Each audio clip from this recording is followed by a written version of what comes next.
kasih dan anugerah-Nya yang terus Tuhan limpahkan, Tuhan alirkan memenuhi bencana hati kami.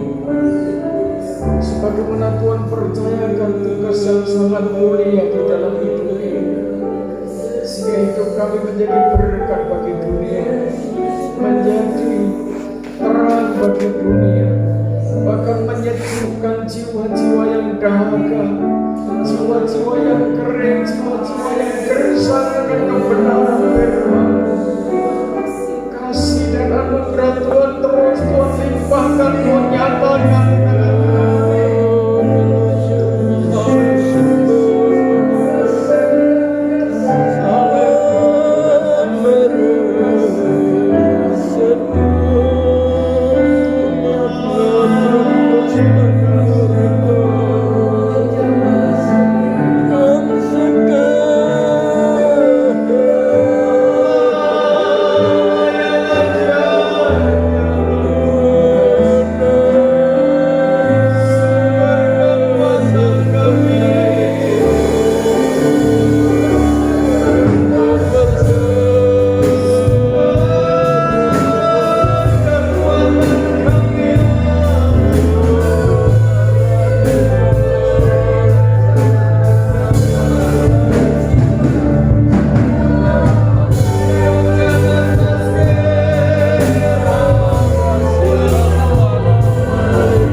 Kiranya kasih dan anugerah Tuhan terus mengalir, menguasai setiap pribadi lepas pribadi,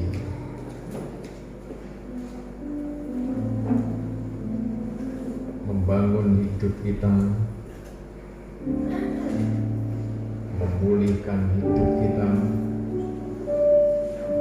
sampai pemulihan demi pemulihan itu mencapai target standar yang ditetapkan Tuhan, yaitu kesempurnaan. Mencapai satu kondisi di mana gereja Tuhan dinyatakan siap menyambut kedatangan Tuhan yang kedua kali, maka kita harus memahami pola yang ditetapkan Tuhan. Banyak pada akhir zaman orang yang giat pengen melayani Tuhan. Banyak orang yang membara, menggebu-gebu pengen melayani Tuhan. Tetapi sebagaimana firman Tuhan katakan, mereka giat untuk Tuhan, mereka giat melayani Tuhan, mereka giat berkorban apa saja yang arahnya kepada Tuhan, tetapi tanpa pengertian yang benar. Sebab itu sebagai pribadi lepas pribadi yang mendapatkan kasih dan anugerah dari Tuhan Yesus Kristus, yang dipanggil Tuhan, yang dipilih oleh Tuhan untuk menjadi pelaksana dari kehendak dan ketetapannya Tuhan, maka kita syukuri kasih dan anugerah Tuhan itu, di mana Tuhan mempercayakan satu tanggung jawab untuk kita kerjakan, untuk kita kelola bagi kemuliaan nama Tuhan. Dan tentunya apa yang Tuhan percayakan pada kita, sesuatu yang begitu berharga, sesuatu yang begitu mulia. Ada prosesnya, ada penderitaannya untuk kita menjalani proses pelayanan yang Tuhan percayakan demi terwujudnya gereja sidang tubuh Kristus yang esa. Kita tahu untuk membangun sesuatu tidak mungkin akan jadi secara sempurna tanpa pola. Apapun pola yang dipakai, orang mau bikin baju, orang mau bikin hem, orang mau bikin setelan jas, orang mau bikin apa saja, ada pola yang sudah dirancang dulu, ditetapkan dulu bahwa untuk membangun sesuatu benda atau apa, atau bangunan, semua harus dimulai dari pola yang sudah ditetapkan, disepakati awal. Kerajaan surga adalah kerajaan yang sempurna untuk mengembalikan manusia pada posisi ciptaan yang segambar dengan Tuhan.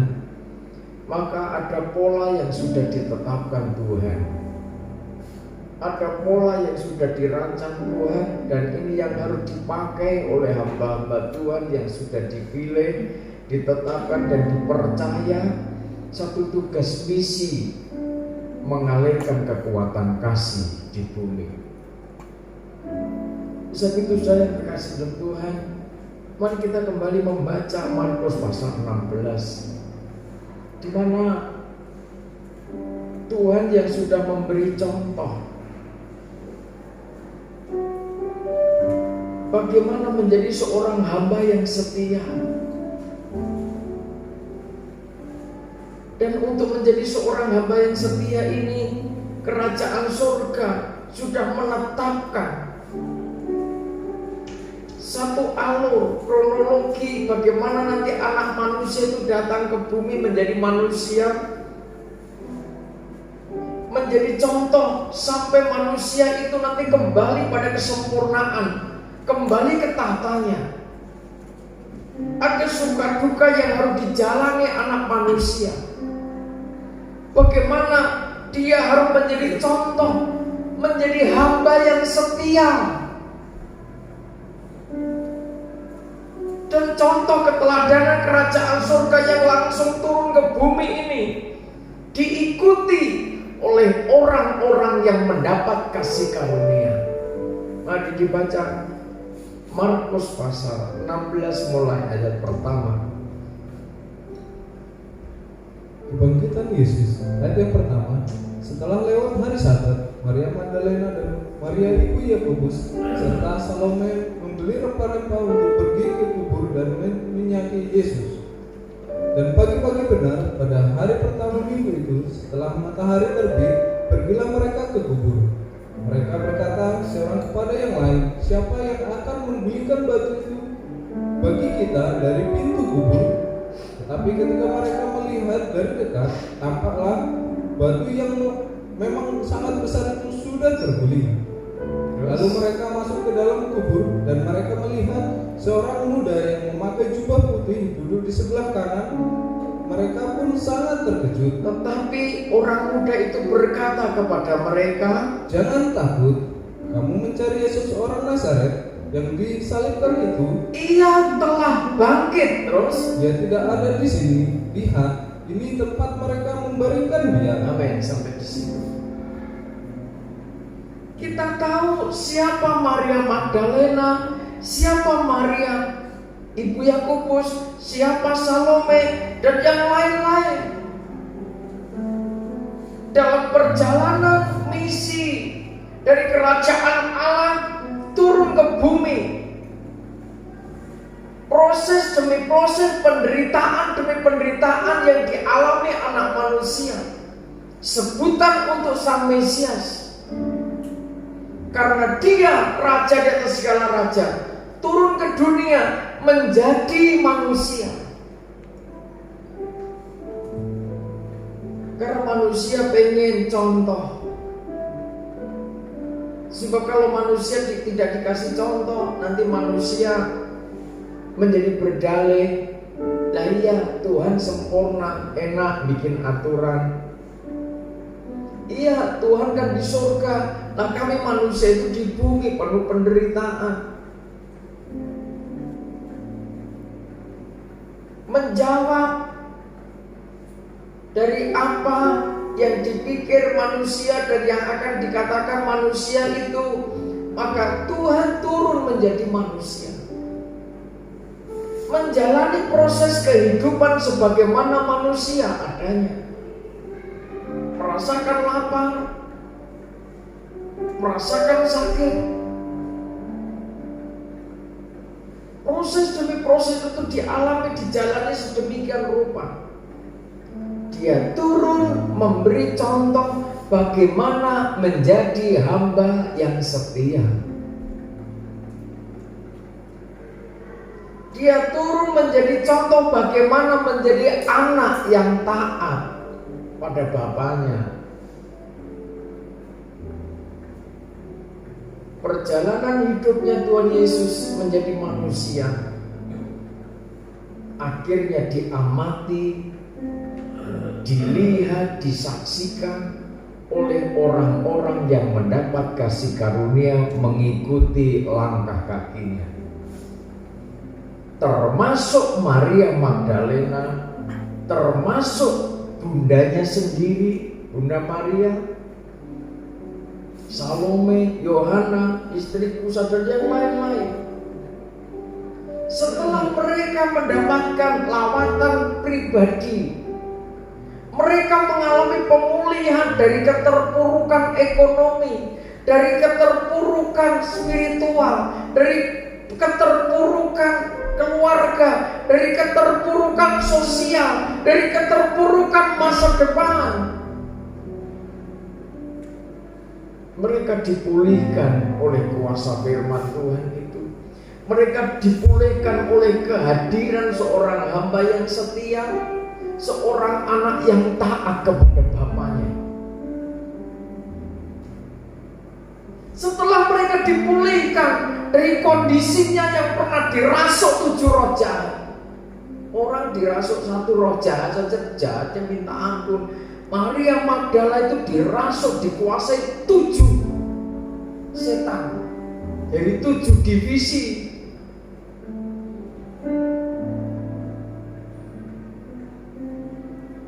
Tetapi mereka masing-masing mengalami pemulihan dari Tuhan, mengalami pengalaman pribadi dengan Tuhan, merasakan pengalaman secara intim dengan firman itu, bahwa Yesus Sang Air Kehidupan adalah jawaban hidup.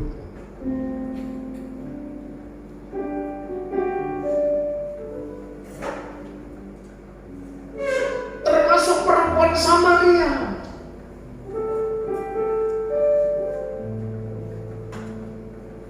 Air kehidupan itu adalah jawaban hidupnya.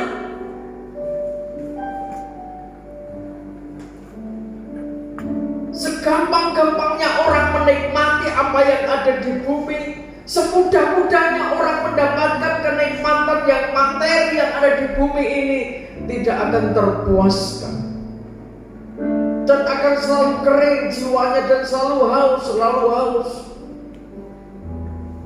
Tetapi setelah Maria Magdalena, setelah perempuan Samaria dan perempuan-perempuan Yerusalem yang lain mendapatkan air kehidupan, mendapatkan Yesus menjadi teladan bagi hamba yang setia, menjadi teladan, menjadi anak yang taat kepada Bapa.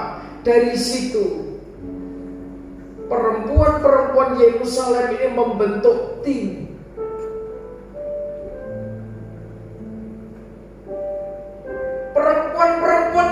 merasakan jamahan lawatan kuasa Allah ini bangkit dari keterpurukan. Akhirnya mereka membentuk satu tim untuk melayani kegerakan Yesus Sang Anak Manusia. Kalau saya membaca Lukas pasal 8, di mana kegerakan demi kegerakan yang dikerjakan oleh Yesus beserta murid-muridnya, maka perempuan-perempuan ini, mereka ini orang-orang yang memiliki loyalitas yang tinggi untuk melayani Tuhan Yesus beserta rombongannya.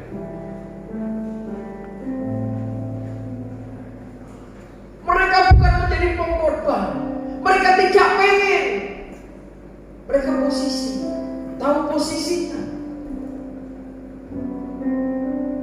Kadang-kala saudara, di akhir zaman ini banyak orang-orang yang panggilannya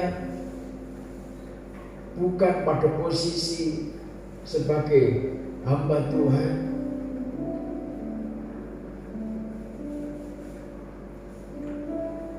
dan tidak memiliki background pendidikan secara teologi, pengen menempati posisi-posisi imamat secara khusus yang Tuhan percayakan pada seorang hamba Tuhan. Makanya kalau saudara jeli, kalau saudara teliti, hamba-hamba Tuhan yang dibekali, dididik Tuhan secara khusus dengan bidang ilmu, disiplin ilmu teologi, didewasakan lewat pendidikan teologi, digembleng, digodok, dikawal candra di muka, ibaratnya begitu. Betapapun hamba Tuhan itu berusaha lari dari panggilan, Tuhan akan selalu mencari dan terus menyadarkan untuk kembali pada posisinya. Karena apa? Tuhan sudah membekali dirinya dengan ilmu-ilmu khusus yang dimana ilmu-ilmu kerajaan Allah itu tidak dipercayakan kepada sembarang orang. Di sisi lain banyak para pengusaha besar karena punya uang, hati-hati sebagai hamba Tuhan. Karena punya uang, punya materi, justru malah mengadakan seminar-seminar tentang menjadi hamba yang setia, menjadi gembala yang setia, padahal tidak punya background pendidikan teologi. Apa itu kesetiaan? Tidak ngerti.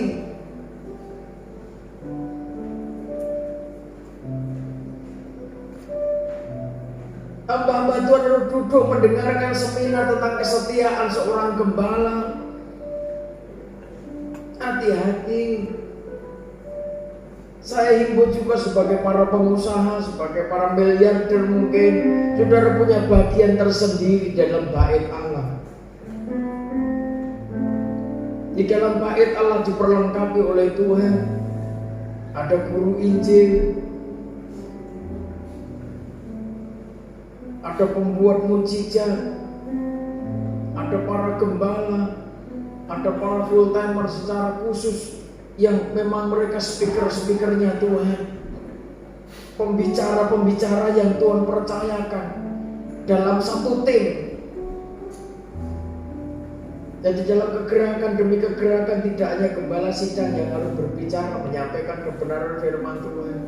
Dalam tim itu Tuhan sudah persiapan sedemikian rupa orang-orang dengan kemampuan khusus, sehingga pengajaran sumber aliran air hidup nanti akan terus memancar secara spesifik di tengah-tengah kita, di tengah-tengah persekutuan kecil ini diperlengkapi oleh Tuhan.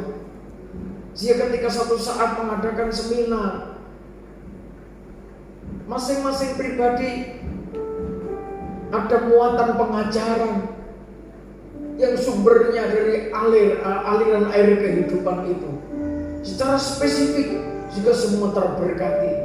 menjadi tim yang solid, memberkati banyak jiwa-jiwa, memberkati hamba-hamba Tuhan.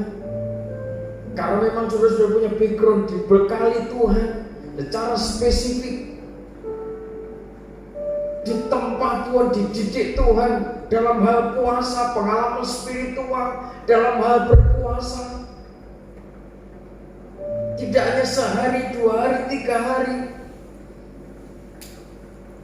Dalam hal sembahyang, dalam hal iman, pengharapan, semua dididik Tuhan, dipersiapkan memiliki ketahanan mental, memiliki ketahanan spiritual yang matang. Perempuan-perempuan Yerusalem mengikuti keteladanan Kristus, sehingga ketika melihat kenyataan Yesus masuk penderitaan, sesaat dielulukan di Yerusalem, Hosana Mubarak, Raja di atas segala raja. Tetapi tidak lama dari peristiwa itu, Yesus mengalami penderitaan demi penderitaan. Kita tahu tim ini, perempuan Yerusalem, dia tidak beranjak dari posisinya.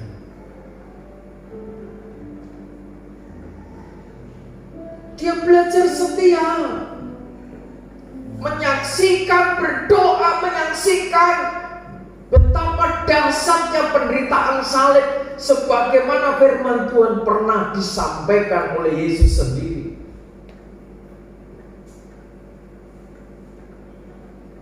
Sampai dia tergantung di kayu salib, perempuan-perempuan ini menyaksikan langsung. Ini kesetiaan.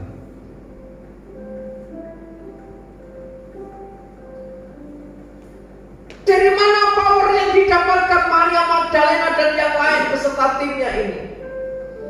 Mereka melihat bahwa Yesus sebagai anak manusia, Yesus sebagai hamba, setia dalam penderitaan, setia dalam kesengsaraan, sampai mati di kayu salib. Dia tetap setia sebagaimana ketetapan kerajaan Allah. Ketika tim ini melihat Yesus sudah menjadi mayat, diuji lagi kesetiaannya. Masihkah tim ini terfokus pada mayatnya Yesus?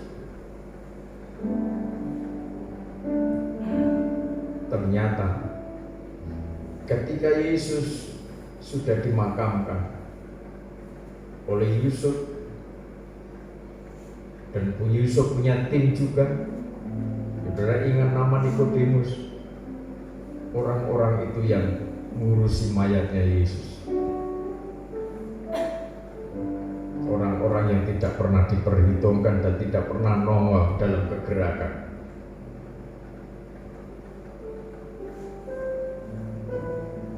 Tetapi ketika ending proses salib dalam kesetiaannya diselesaikan secara sempurna, Yusuf dan Nikodemus, dia muncul saat yang tepat. Bukan saat Yesus dalam kegerakan, bukan saat Yesus dalam euforia tampil sebagai raja di atas segala raja. Saat Yesus menjadi mayat, mati tidak bisa berbuat sesuatu. Di sisi lain ada tim perempuan-perempuan Yerusalem tetap fokus ketika Yesus sudah menjadi mayat di dalam kubur. Dikatakan serta Salome membeli rempah-rempah untuk pergi ke kubur dan meminyaki Yesus. Orang biasanya kalau berbicara kesetiaan, ketika sesuatu tercukupi, ketika sesuatu serba indah, ketika segalanya serba ada, ketika segalanya serba enak, orang bicara setia gampang.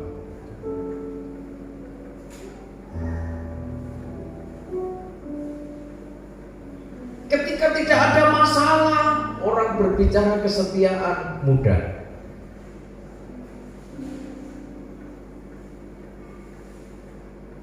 Di tengah-tengah keluarga juga demikian. Dalam suasana keindahan mungkin berbicara satu sama lain, berbicara sepakat, seia, sekata. Menderita pun dijalani, ayo bersama-sama. Susah pun, iya gak apa-apa deh, satu saat kita jalani bersama-sama. Itu harus diuji.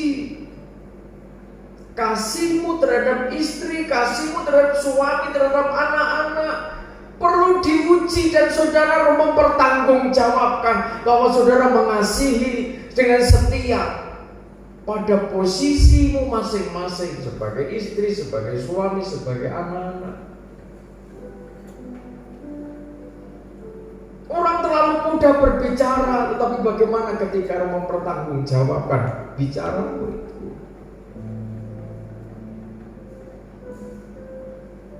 Perempuan Yerusalem beserta tim ini melihat langsung bagaimana Yesus sebagai anak manusia mengosongkan diri, menyerupakan diri sebagai hamba, padahal dia Allah. Demi memberi contoh, memberi keteladanan bahwa kalau manusia menjadi manusia yang taat, menjadi manusia yang setia, kemuliaan itu pasti tercapai. Seringkali kita mengesampingkan, menganggap mudah apa itu ketaatan, apa itu kesetiaan. Kesetiaanmu akan teruji melewati rentang waktu, dalam suka maupun duka. Harus orang ketika menghadapi kesulitan demi kesulitan yang awalnya kalimat-kalimat yang manis-manis, kata demi kata disusul menjadi kalimat yang indah. Tetapi ketika satu saat Tuhan izinkan kesulitan terjadi, penderitaan terjadi, kadang manusia sudah tidak lagi bisa berkata dengan manis kepada sesama, kepada pasangannya, lebih-lebih kepada Tuhan.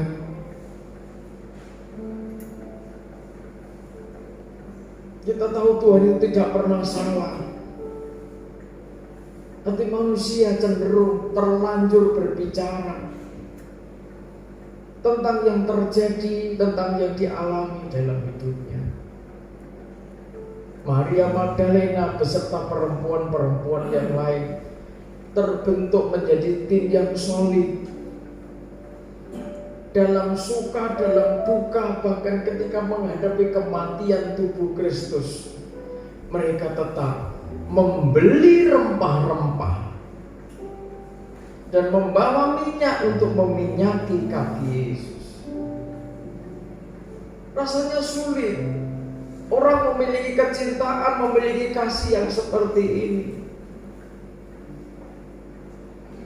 Sekarang kalau melihat tubuh Kristus sudah mati, kelihatan dikubur di lorong kubur itu, apa yang bisa dibuat? Apa yang bisa dikerjakan? Tetapi orang yang mendapat kasih karunia, orang yang mendapatkan firman Tuhan, mendapatkan anugerah dari Tuhan, ngerti bahwa di balik kematian itu sesaat akan muncul kemuliaan yang sempurna. Ada kebangkitan yang luar biasa dari Tuhan. Seperti saudara yang terkasih dalam Tuhan, menjadi pribadi yang setia perlu kita terus belajar sungguh-sungguh. Terus kita belajar mengasihi Tuhan dengan segenap hati, segenap jiwa, akal, budi, dan kekuatan.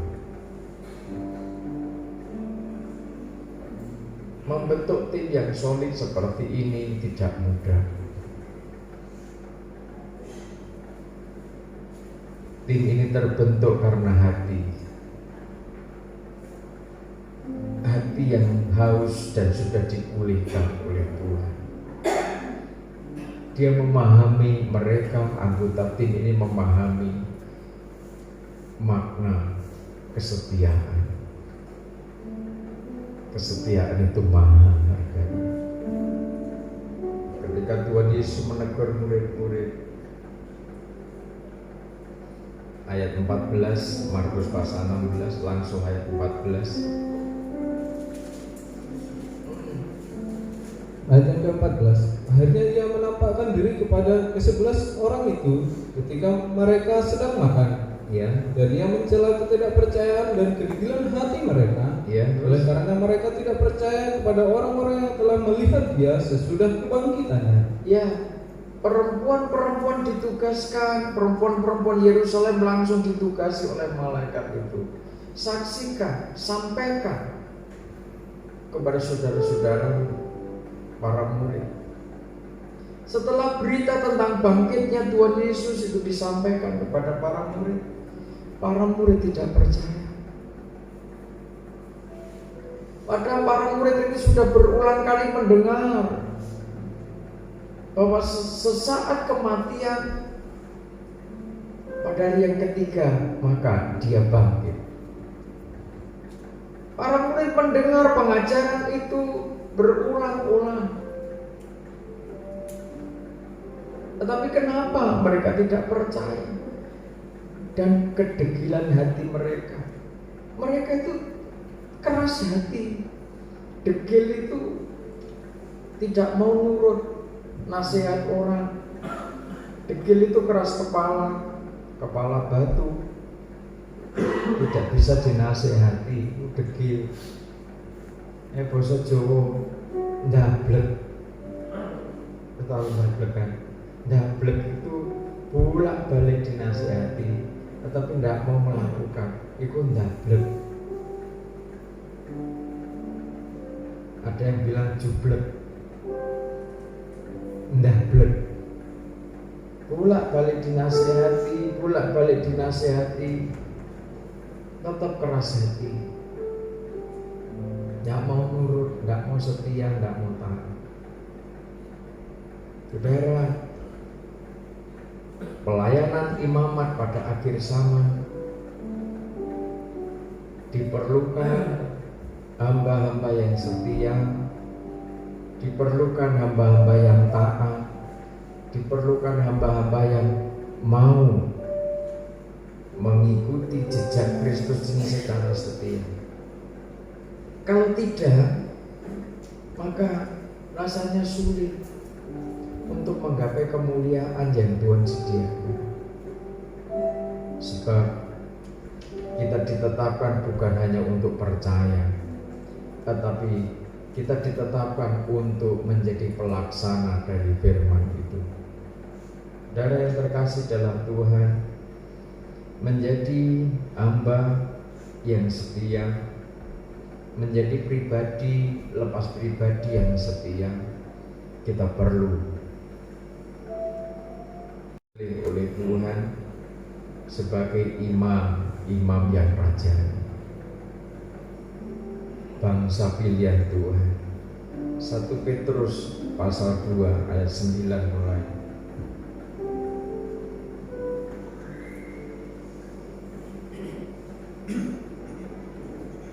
Ayat yang ke-9, tetapi kamulah bangsa yang terpilih, imamat rajani, Bangsa yang kudus, terus umat kepercayaan Allah sendiri, umat kepunyaan Allah sendiri, supaya kamu memberitakan perbuatan-perbuatan yang besar dari Dia yang telah memanggil kamu keluar dari kegelapan kepada terangnya yang ajaib. Memanggil kita keluar dari kegelapan kepada terangnya yang ajaib. Kita itu bangsa pilihan Tuhan, saudara umat pilihan Tuhan.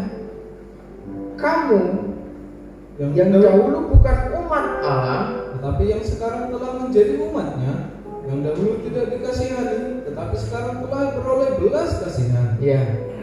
Dulu kita ini bukan umat Tuhan. Disebutkan oleh Rasul Paulus di dalam surat Roma, kita ini diibaratkan seperti zaitun liar. Zaitun liar.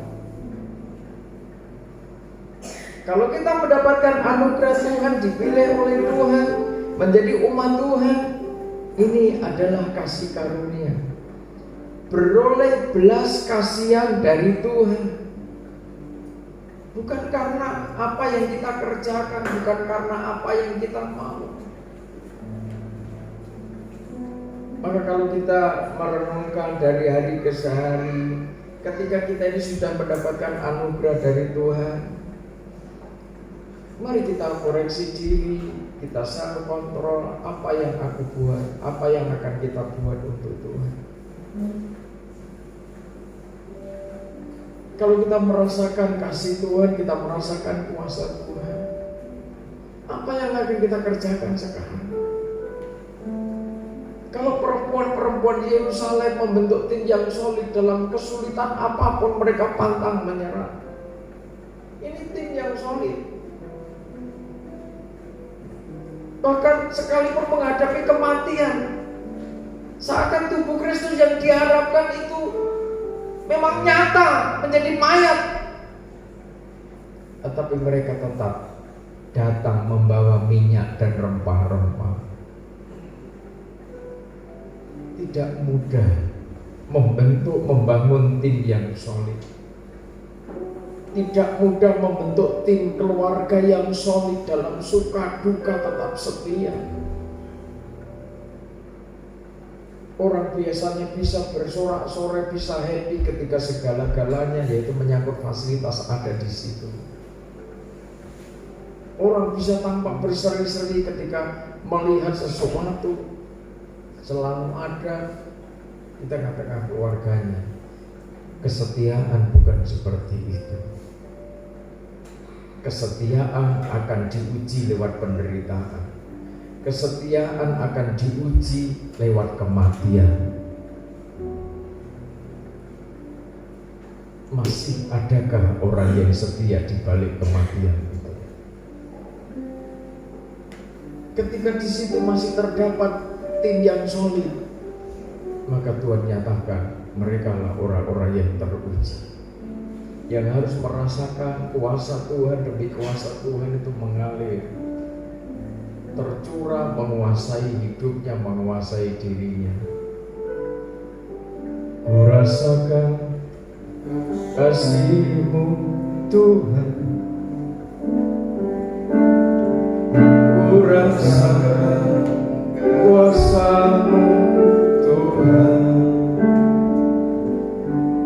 kurasakan kasih kuasa Roh Kudus, kurasakan kehadiran-Mu. Katakan kurasakan kasih Tuhan, kurasakan kasih-Mu Tuhan.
Berkarya di dalam hidup pelayanan ini.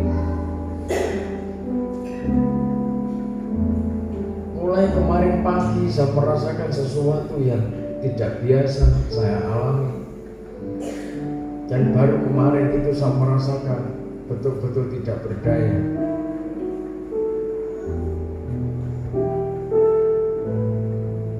Sampai saya jalan tidak bisa, saya ke kamar, ke toilet itu merangkak. Saya serahkan sama istri saya, pelayanan minggu, tolong layani. Rasanya saya tidak bisa. sudah jam 9 malam, sudah jam 10 malam, tadi malam. Ya Tuhan, saya minta waktu sampai jam 00. Kalau jam 00 Tuhan memang masih berkemurahan mendidik hamba-Mu dengan sakit penyakit, ya tidak apa-apa. Tapi kalau jam 00 hamba-Mu bisa bangun, bisa duduk segar, dan bisa makan, saya mau melayani. Tapi kalau Tuhan masih melanjutkan sakit penyakit, harus hamba rasakan, hamba siap. Tidak apa-apa. Yang penting Tuhan suka, Tuhan izinkan ini terjadi.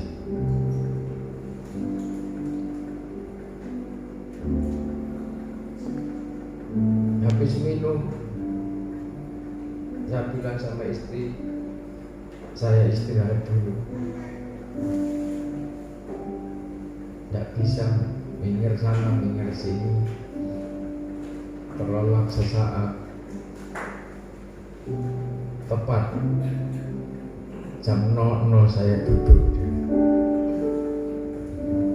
Jam 00 saya duduk, saya bilang sama istri, saya minta roti.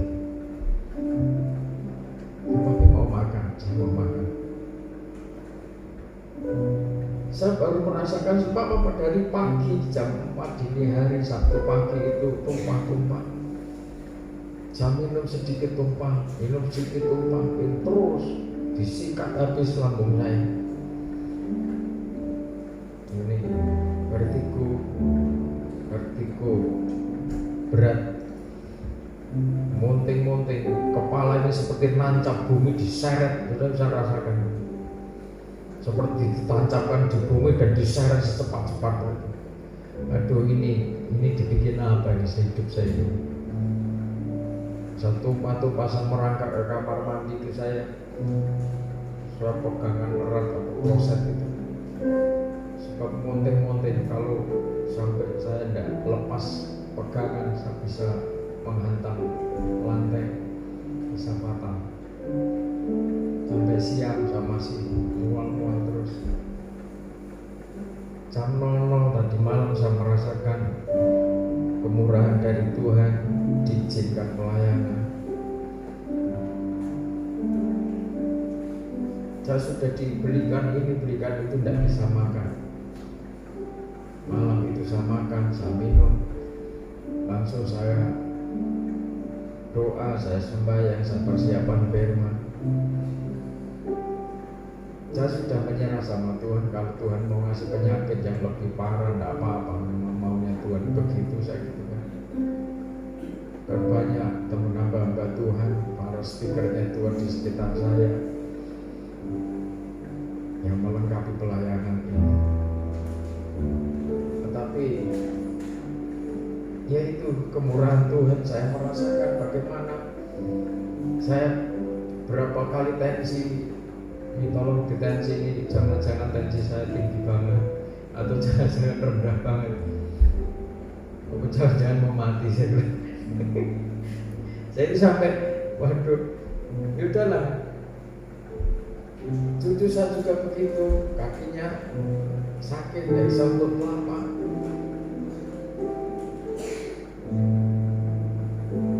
Dalam kondisi saya monting-monting begitu, saya berusaha, saya pijit itu anak itu beberapa saat. Setelah itu beberapa saat kemudian baru mau jalan. Mungkin apa ini terpelecok atau apa sebelah kiri. Namanya anak, kadang loncat sana loncat sini. Saya mulai ringan, dia mulai jalan juga. Jadi ketika kondisi tidak berdaya, kita diajari oleh Tuhan menjadi hamba yang setia. Saya sudah bilang sama istri, nanti ketika saya ambruk dengar apa, raka salah, ambruk bisa.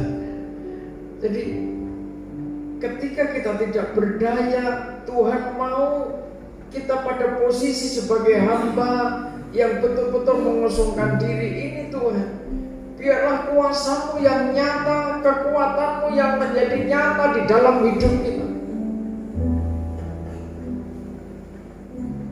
bahwa raga ini yang sepertiga bagian dari tubuh kita ini hina.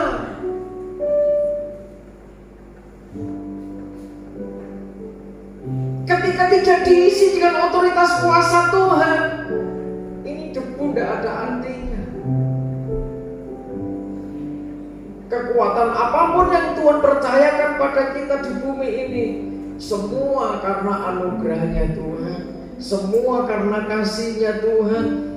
Karena kita dipercayakan tugas-tugas yang mulia, yang dulunya kamu, yang dulu bukan umat Allah, tetapi yang sekarang telah menjadi umatnya, yang dahulu tidak dikasihani, tetapi yang sekarang telah beroleh belas kasihan.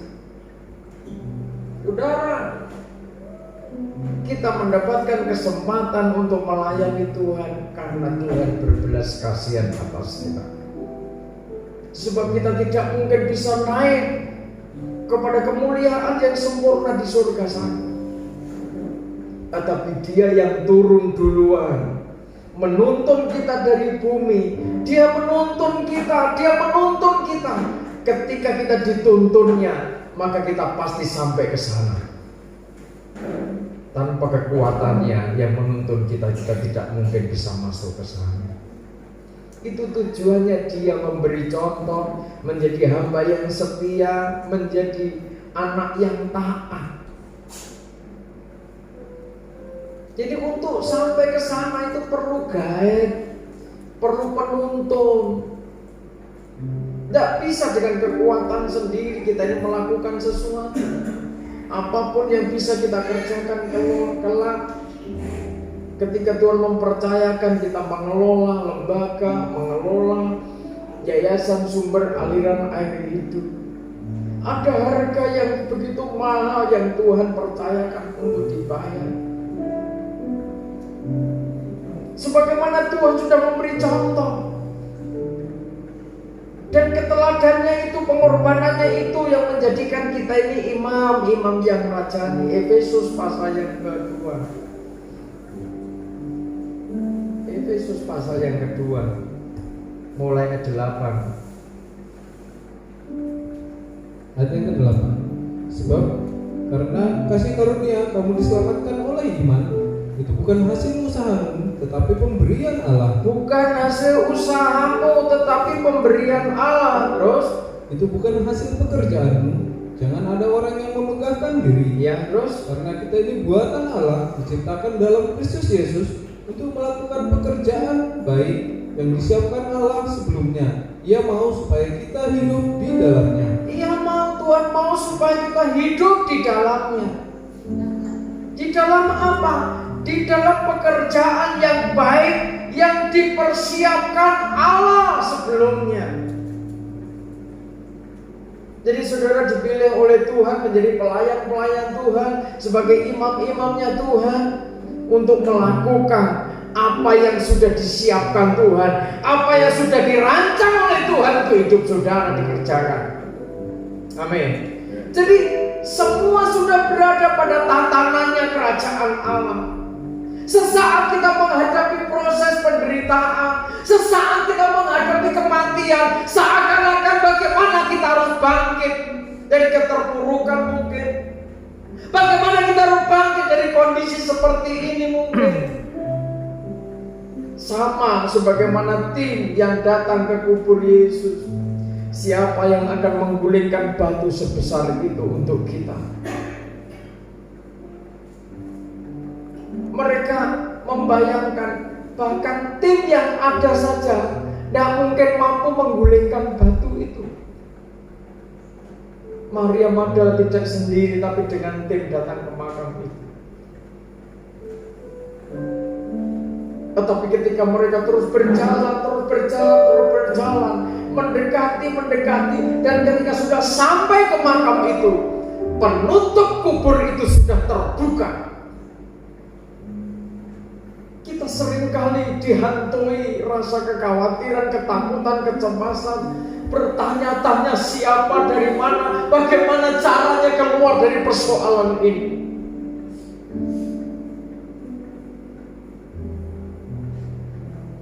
tanpa kita berpikir bagaimana kita harus melangkah menuju mengatasi persoalan itu. Perempuan-perempuan ini, satu tim ini terus menuju melangkah ke tempat yang menjadi fokus, yaitu pengen meminyaki kaki Yesus, pengen mengharumkan suasana makam itu. Seringkali penderitaan, seringkali suasana situasi kematian seringkali disingkiri dan dijauhi orang. Bagaimana ketika saudara sedang menghadapi proses demi proses kehidupan, ketika hidupmu sedang terpuruk, ketika ekonomimu sedang terpuruk, ketika keluargamu sedang terpuruk, jangan heran ketika banyak orang menjauhi saudara. Tetapi jangan khawatir, jangan menjadi takut. Saudara punya Tuhan yang turun dari surga, mendekat kepada saudara, mau memulihkan saudara, sebab Dia mau supaya hidupmu di dalam rancangannya. Amin. Dia mau supaya hidupmu menjadi pelaksana dari apa yang sudah disiapkan oleh Tuhan.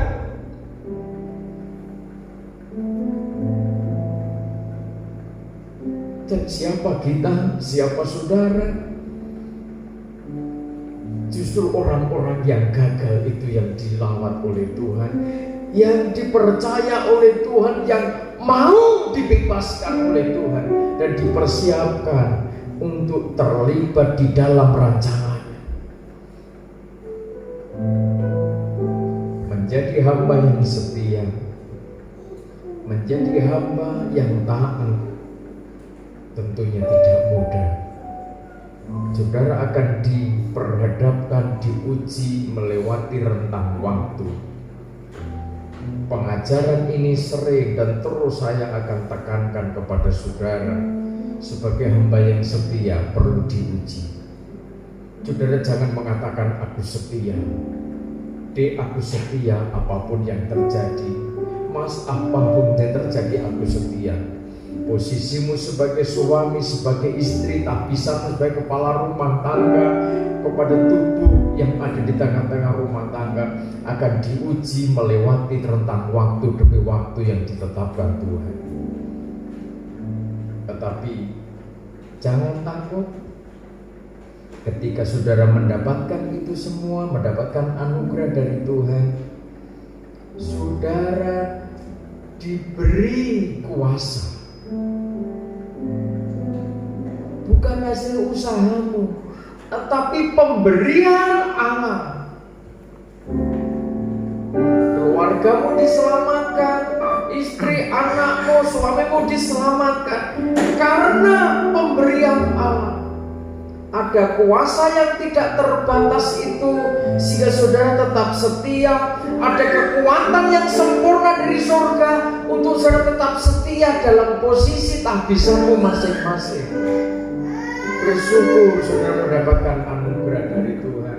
Bersyukur saudara mendapatkan perhatian dari kerajaan Allah, sehingga apapun yang terjadi, saudara tetap belajar setia, menjadi istri, menjadi suami dalam tahbisan masing-masing, menjadi tua-tua, menjadi imam-imam, pelayan-pelayan, tim hamba-hamba Tuhan secara khusus. Saudara tetap setia dalam situasi apapun. Syukuri itu pemberian Allah, di mana sudah diberi kekuatan yang ekstra karena kasihnya Tuhan, karena kekuatan aliran air kehidupan yang terus memancar dari diri saudara. Manusia pada umumnya boleh berbangga diri dengan materi, tetapi hatinya kering, jiwanya kering.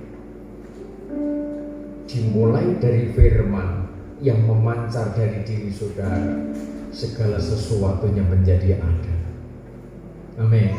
Dari firman yang mengalir menguasai hati saudara, bencana hidupmu, maka dari semua yang tidak ada, tidak pernah saudara lihat, Tuhan akan percayakan kepada saudara untuk saudara kelola menjadi tim yang mau melayani kegerakan demi kegerakan pada akhir zaman.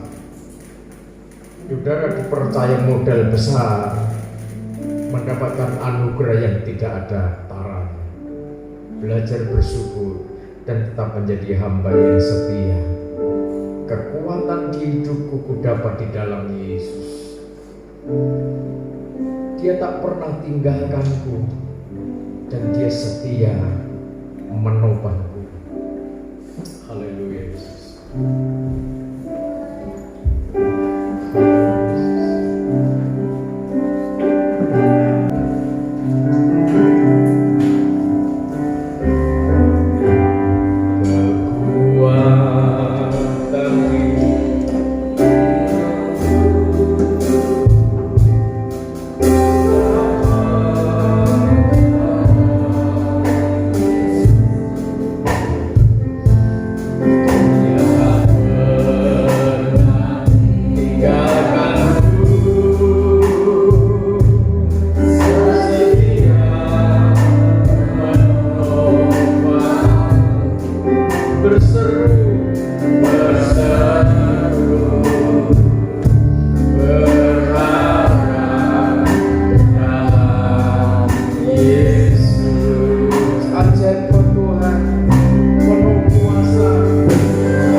Kekuatan hidupku.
dalam kerajaan surga yang menopang kamu, menerima anugerah Tuhan.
Atas didikan pengajaran firman-Mu